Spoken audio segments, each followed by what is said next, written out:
La deuxième chose, le deuxième principe qui, à mon sens, doit gouverner notre action et gouvernerait mon attitude, c'est tout simplement la responsabilité.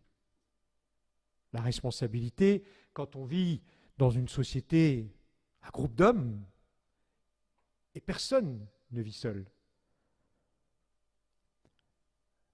L'être humain, c'est un animal foncièrement sociable. Il a toujours vécu en groupe. Il s'entraide pour parvenir à sa survie et à ses fins. Nous vivons dans une nation, nous constituons un peuple. Pour bien vivre ensemble, il faut que chacun se sente responsable.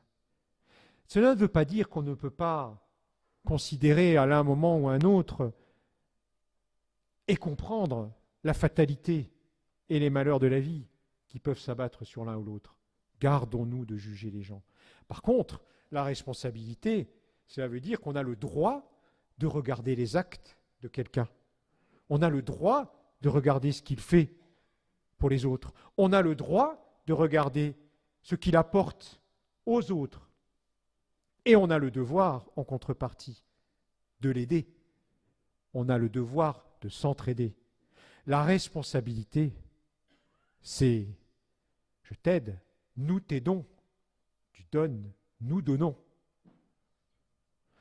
Et c'est pour ça qu'en face de la responsabilité, il y a des principes qui sont essentiels, comme l'égalité des chances. Parce que pour que ça marche,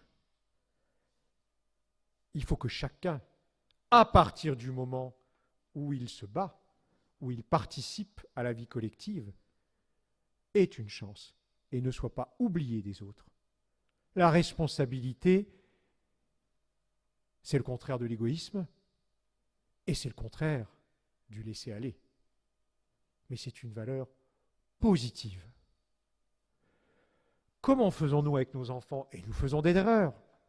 J'en fais des erreurs d'éducation. Mais vous faites autrement? On fait autrement? Ben non. La même chose vaut pour un groupe plus élargi que la famille.